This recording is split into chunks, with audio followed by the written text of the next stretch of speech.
Good morning, student. How are you all? Hope you all are doing great. So, in this video, we will start the chapter number 3rd, which is titled as Two Stories About Flying. So, as you all know, in this chapter, we have there are two stories given. There are two chapters given. Uh, the first one is his first flight, which is we have already done.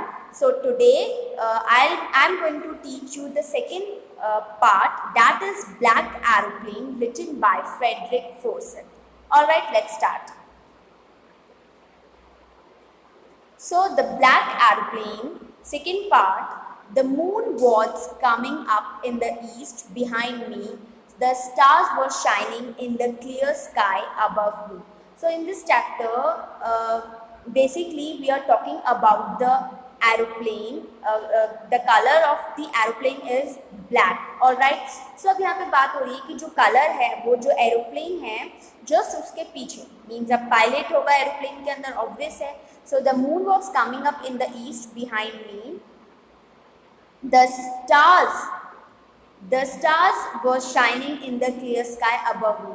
Means जो aeroplane चल रहा था, aeroplane की just back side में आप देखेंगे ऐसा लग रहा था कि ईस्ट की तरफ जब वो जा रहा था तो मून उसके बैक में था एंड द स्टार्स शाइनिंग, और उसके जस्ट अबव क्या थे, स्टार्स, पूरे स्काई में स्टार्स शाइन कर रहे थे. There wasn't a cloud in the sky. That time वहाँ पे कोई भी क्लाउड नहीं था स्काई में. I was happy to be alone high up above the sleeping countryside. So here is referred to the pilot. Okay, so here the pilot was very happy because the sky is clear. There is no clouds. Nothing was happened that time. So I was flying my old Dakota aeroplane. So here the aeroplane name is Old Dakota. All right. So over France back to England. अब यहाँ पे क्या था, जो pilot था वो अपने old Dakota means his aeroplane name is old Dakota में कहाँ जा रहा था, फ्रांस बैक टू इंग्लैंड. यानी अब उसका जो फ्लाइट चल रही थी वो कहाँ जा रहा था, फ्रांस जा रहा था. कहाँ से, इंग्लैंड से.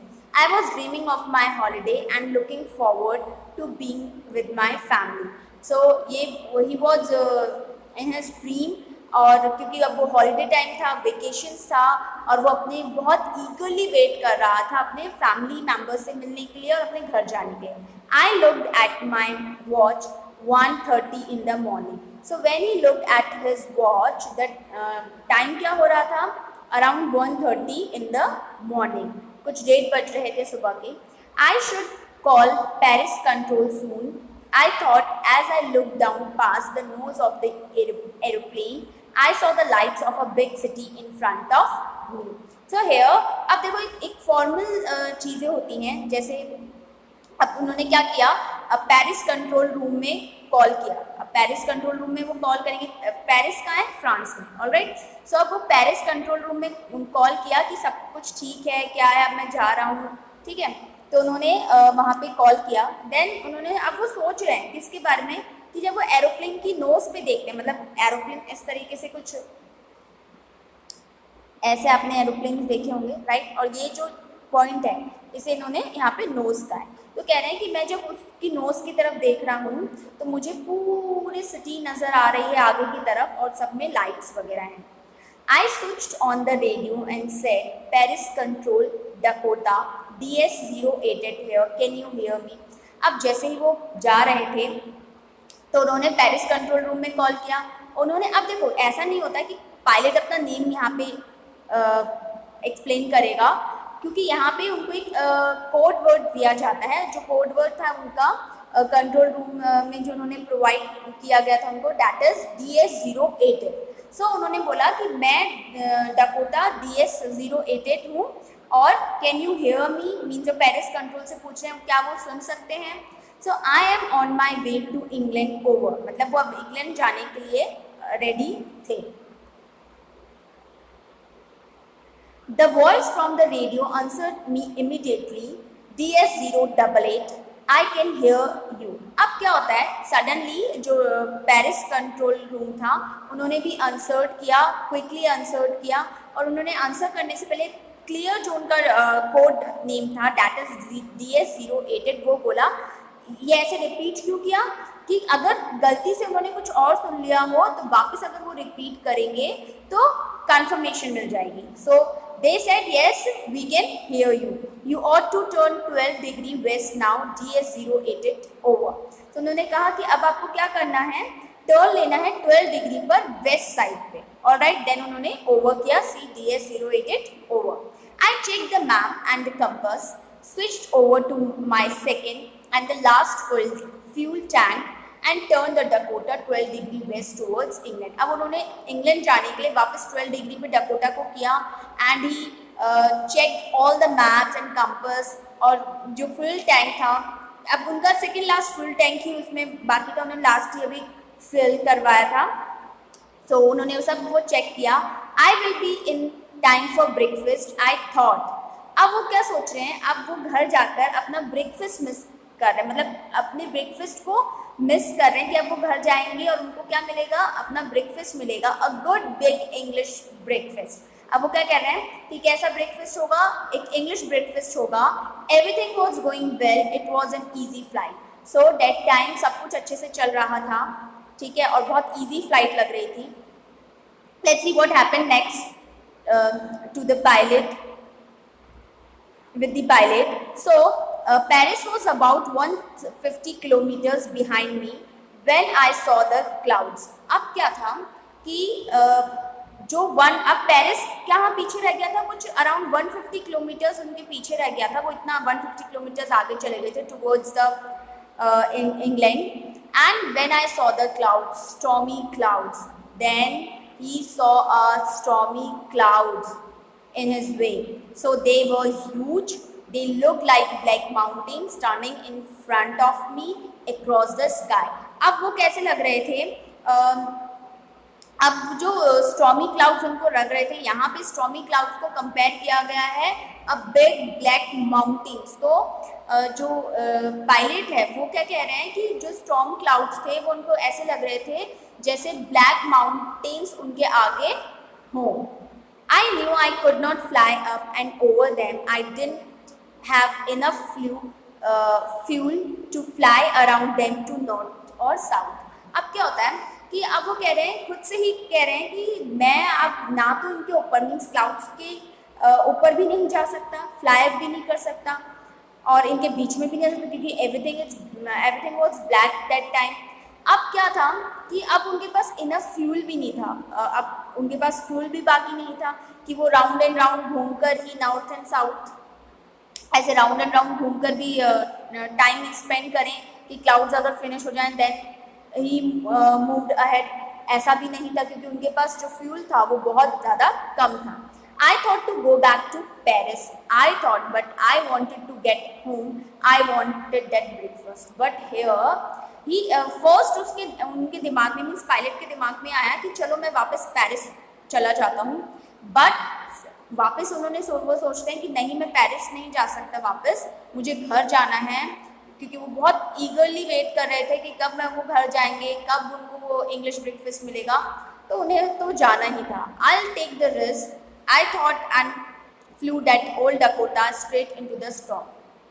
अब उन्होंने कहा कि नहीं, मुझे तो रिस्क लेना ही पड़ेगा, मैं इस ओल्ड डकोटा को into the storm में से ले जाता हूँ बिल्कुल straight. Inside the clouds everything was suddenly black.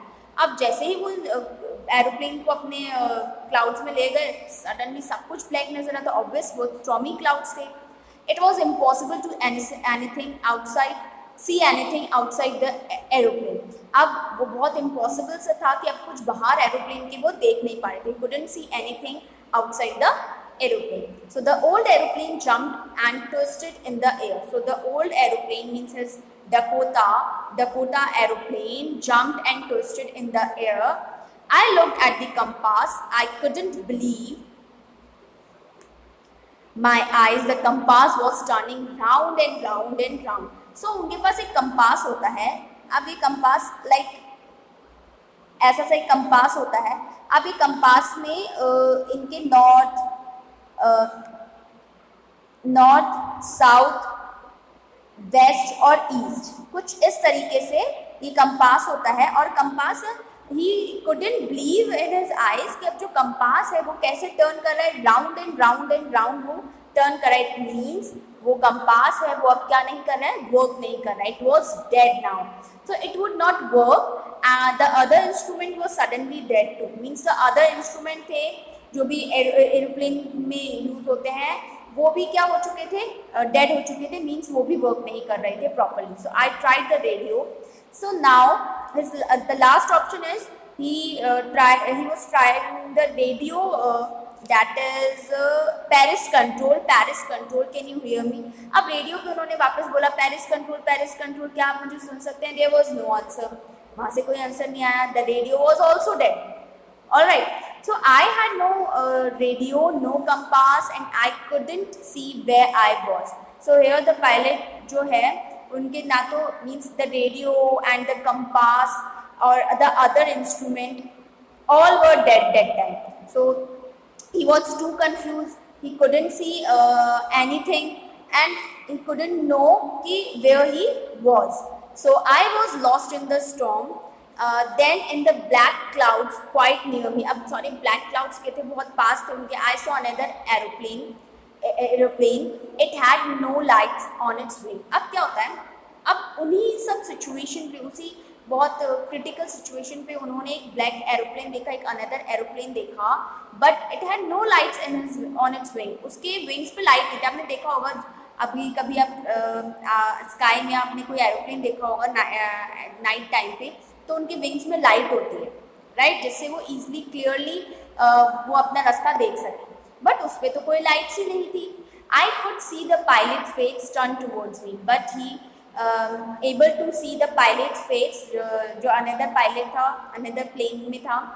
I was very glad to see another person. So that time the pilot was very happy to see the another person. अब क्या होता है, ऐसी सिचुएशन में हम फंसे होते हैं जहाँ पर हमें लगता है कि see I was alone here, but suddenly कोई दूसरा आ जाता है तो एक रिलीफ सा सिचुएशन होती है। सपोज एक आपको कि टीचर ने आपको कोई टेस्ट दिया, राइट, अब आप या कोई होमवर्क करने को बोला, क्लास में 50 स्टूडेंट हैं, सब लोग होमवर्क करके आ गए, आप ही बचे, सडनली एक स्टूडेंट और हो गए, हमने भी, तो एक सॉर्ट ऑफ रिलीफ आता है, चलो मेरे साथ कोई तो है। सो ऐसी सेम फीलिंग किसको हो रही थी, पायलट को हो रही थी कि चलो कोई दूसरा पायलट भी है, दूसरा एरोप्लेन भी है, कोई तो है उनके साथ। So he lifted one hand and wave, तो उन्होंने एक वन हैंड लिफ्ट किया और उसको वेव किया कि यस मैं तुम्हें देख सकता हूँ, follow me, he was saying follow me. So the another pilot said to him कि चलो फॉलो करो मुझे, he knows that I am lost, I thought he is trying to help me. So here the pilot thought कि जो another pilot है वो समझ चुका है कि that he was lost in the stormy clouds, so he was trying to help him. All right, so he turned his aeroplane slowly to the north in front of my Dakota so that it would be easier for me to follow him. अब उन्होंने क्या किया, जो another aeroplane का pilot था उन्होंने slowly north की side से आगे किया, डकोटा से उनका एरोप्लेन, और it was easy to the pilot कि उसको वो ईजिली फॉलो कर पा रहा है क्योंकि अब वो आगे है और वो उनके बैक साइड पे। I was very happy to go behind the strange aeroplane like an obedient child. अब वो बहुत हैप्पी थे एक ओबीडियंट चाइल्ड से, जैसे बच्चे हमारे पेरेंट्स का कहना मानते हैं हमेशा, वैसे ही वो उस एरोप्लेन को फॉलो कर रहा था and he was very happy to follow another aeroplane. After half an hour, the strange black aeroplane was still there in front of me in the clouds. Half an hour हो गया ये सब होते हुए और अभी भी वो clouds में उसके साथ था. Now there was only enough fuel in the old Dakota last tank to fly for 5 or 10 minutes more. अब क्या था कि कुछ ही फ्यूल था डकोटा एरोप्लेन में, तो ऐसा लगता था कि कुछ 5 और 10 मिनट्स ही ये फ्लाई कर पाएगा. I was starting to feel frightened again. अब जो ये पायलट हैं वो बहुत ज़्यादा डर गए कि अब क्या होगा, मैं पहुंच पाऊंगा नहीं पहुंच पाऊंगा. But then he started to go down and I followed through the storm. But जैसे ही वो नीचे गए और स्टॉर्म से आगे चले गए, उसको फॉलो किया अनदर एरोप्लेन को. Suddenly I came out of the clouds and saw two long straight lines of light in front of me. Then जैसे ही वो आगे गए उन्होंने देखा कि वो क्लाउड से फ्री हो चुके हैं, अब कोई क्लाउड्स नहीं है. Two straight lines in front of him. Two straight lines, जैसे आप रनवे आपने देखा होगा, जब भी आप कभी अगर एरोप्लेन में अगर बैठे हो तो रनवे देखा होगा, वहाँ पे बहुत लाइट्स रहती हैं, जिससे जो पायलट्स हैं वो इजीली रिकॉग्नाइज कर पाएँ कि रनवे आ चुका है. So it was a runway. अब रनवे आ चुका था and airport I was safe. तो उन्हें एक शॉर्ट ऑफ रिलीफ हुआ कि he was safe and the other passenger are also safe. I turn to look for my friend in the black aeroplane but the sky was empty. अब उन्होंने देखा कि जब अब ऑब्वियस है जिसने उनकी हेल्प करी वो उसको थैंक्स तो बोलेंगे. जैसे उन्होंने देखा उस ब्लैक एरोप्लेन की तरफ, but the sky was empty. उन्हें दूर कुछ नजर नहीं आया, स्काई एम्प्टी था, खाली था. There was nothing there. The black aeroplane was gone. जो ब्लैक एरोप्लेन था वो कहीं भी नजर नहीं आता. I couldn't see it anywhere, means जो पायलट था वो उसे कहीं भी नहीं देख पा रहे थे. I landed and was not sorry to walk away from the old Dakota near the control tower. I went and asked a woman in the control center where I was and who the other pilot was. I wanted to say thank you. So अब उन्होंने waste time नहीं किया, वो सीधे control tower पे चले गए. वहाँ पे एक विमेन है रिसेप्शन पे and he asked to the women कि मैं कहाँ था और जो अदर पायलट था वो कौन था और उसके बारे में बताइए, because I wanted to say thank you to him. She looked at me very strangely. So the girl जो कंट्रोल रूम में थी वो बहुत स्ट्रेंजली उसको देखती है and then she started laughing. वो हंसना शुरू कर देती है. अनदर एरोप्लेन बहुत स्ट्रेंज वे में और क्यों बोलती हैं, या another aeroplane up there in the storm. No other aeroplanes were flying tonight. वो कहती है कि कोई भी अदर एरोप्लेन आज नहीं उड़ रहा था. Yours was the only one I could see on the radar. So तुम भी एक थे जिसे मैं देख पा रही थी. सो who helped me to arrive there safely without a compass or a radio or without any more fuel in my tanks. So अब जो पायलट था वो बहुत ज़्यादा कंफ्यूज सिचुएशन में था कि कौन था कि विदाउट कंपास और विदाउट रेडियो और फ्यूल भी मेरे टैंक में नहीं था, कैसे मुझे सेफली यहाँ पे ले आया. So who was the pilot on the strange black aeroplane flying in the storm without lights? So who was the pilot means एक strange black aeroplane में वो कौन था पायलट जो स्टॉर्म में फ्लाई कर रहा था विदाउट लाइट्स, क्योंकि उनकी विंग्स में लाइट नहीं थी. सो यहाँ पे वो बहुत ज़्यादा क्यूरियस थे कि जानने के लिए ऐसा सब कुछ क्या हुआ, कौन सा अदर पायलट है. सो ये तो एंड था स्टोरी का. अब now you all are very curious to know about the end of this story, but this is the end of this story only. यहाँ पे राइटर ने हमें कुछ और एंड नहीं दिया है, यहाँ पे एक सोच में डाल दिया कि चलो अब तुम सोचो कि आगे क्या हुआ होगा. सो with this we come to an end with this chapter. But अब यहाँ पे क्या था, जैसे ही बेसिकली ये जो स्टोरी है, this is the complete story given us very beautiful message. But हमें ये बस एनालाइज करने की ज़रूरत है कि हम डिफरेंट सिचुएशन पे कैसे ट्रीट करते हैं. अगर एक क्रिटिकल सिचुएशन हमें आ जाती है तो हम उसको कैसे फेस करेंगे. सो हेयर एक मैसेज जो हमें यहाँ पे राइटर ने दिया है, वो मैसेज ये केवल ये है, इसको यहाँ पे एंड इसलिए किया गया है कि always try to analyse the given situation then act accordingly. All right, so and do not try to imagine and don't try to bring happiness over the correct situation. All right, अगर ऐसा हम करते हैं तो क्या होता है कि हम एक ऐसी सिचुएशन में फंस जाएंगे कि उससे बाहर निकलना मुश्किल हो जाएगा. अब हम यहाँ पे कह सकते हैं जो अनदर एरोप्लेन था, जो अनदर पायलट था, may be he was angel, और आप कुछ भी कह सकते हो कि उसको सेव करने के लिए आया होगा, राइट. बट जो भी था यही था. तो मैसेज तो यही है कि आप सिचुएशन को अच्छे से एनालाइज करो, then act accordingly. All right, so I hope we all done with the story and you understanding well. So thank you and stay safe.